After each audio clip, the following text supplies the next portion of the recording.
Dans cette vidéo, aujourd'hui, nous allons voir comment gérer les conflits dans une équipe. C'est un sujet brûlant, en particulier les conflits dans le cadre de la gestion de projet. Vous pensez peut-être que c'est un truc à éviter à tout prix. Mauvaise nouvelle, c'est impossible. Et bonne nouvelle, un conflit bien géré peut devenir un levier puissant pour votre projet. Je vais vous montrer comment transformer ces tensions en opportunités de clarification, de recentrage et même de cohésion d'équipe. Allez, c'est parti!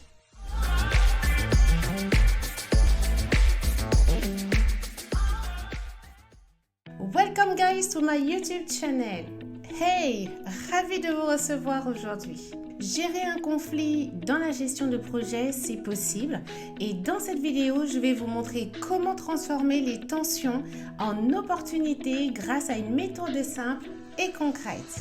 Que vous soyez directeur de projet, chef de projet, PMO ou membre d'équipe, ces conseils vont vous éviter bien des blocages. Il faut tout d'abord comprendre que les conflits ne sont pas le problème, mais il faut absolument investiguer pour connaître l'origine du conflit avant d'agir. Un conflit n'éclate jamais sans raison. Et très souvent, il cache autre chose. Un malentendu, une pression non dite, des besoins opposés ou simplement des égos qui s'entrechoquent. Dans la gestion de projet, ces conflits peuvent naître autour des objectifs mal compris, des responsabilités floues ou de management qui manque de clarté. Je vous renvoie à une des vidéos que j'avais partagées sur la mise en place d'une gouvernance claire pour la réussite du projet. Je vous mets le lien juste au-dessus pour le visionner si vous voulez aller plus loin. Derrière chaque conflit, il y a une information importante à décoder. Et l'ignorance n'est pas une stratégie. Dans cette partie, je vous partage les 3 erreurs les plus fréquentes que j'ai vues au travers de mes expériences dans la gestion de projet. La première, c'est lorsque le conflit est ignoré. C'est une très mauvaise idée car il va enfler et exploser à un moment où personne ne s'y attend ou à un très mauvais moment de l'avancement du projet. La deuxième erreur, la prise de parti trop rapide. Vous risquez de perdre la confiance de ce membre et qui va biaiser la dynamique du groupe par la suite.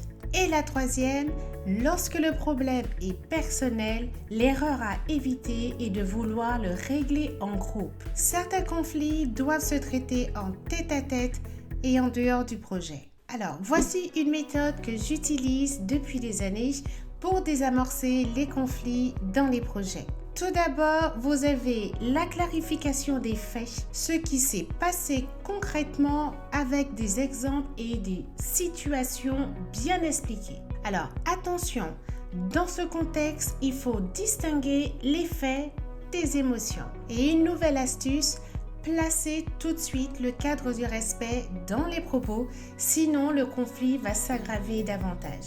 La deuxième partie de cette méthode, c'est n'interrompez certainement pas les émotions. Laissez les personnes expliquer avec leur propre ressenti sans jamais les interrompre. L'émotion ne se combat pas, elle s'écoute. Et si vous êtes impliqué dans ce conflit, n'ayez aucune peur de pouvoir avouer les émotions que vous avez ressenties lors de ce conflit.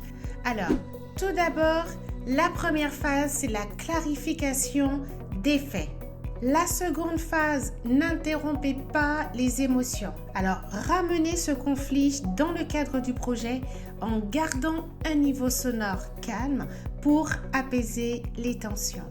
Mentionnez le fait comment ce conflit impacte le projet, la gouvernance, la communication, le travail en équipe, la fluidité dans les actions. Et enfin, la dernière phase, vous avez la partie remobilisation des troupes. L'objectif est de remobiliser les personnes concernées pour pouvoir avancer. Donc, il faut transformer ce moment en action. Par exemple, en définissant soit de nouvelles règles sur un point bien précis du conflit ou une nouvelle méthode. À l'issue de la discussion, une piste concrète doit être trouvée et clarifiée avec les membres. Le conflit n'est pas un ennemi. Il il est une alarme qui t'indique qu'un ajustement est nécessaire. Et d'ailleurs, ce sont dans ces occasions que tu grandis ou que tu mûris. En tant que directeur de projet, chef de projet ou PMO, vous êtes là pour discuter, recadrer et réaligner.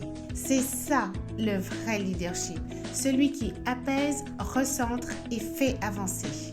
Et si vous ne réussissez pas du premier coup ou dans certains conflits, ce n'est pas grave.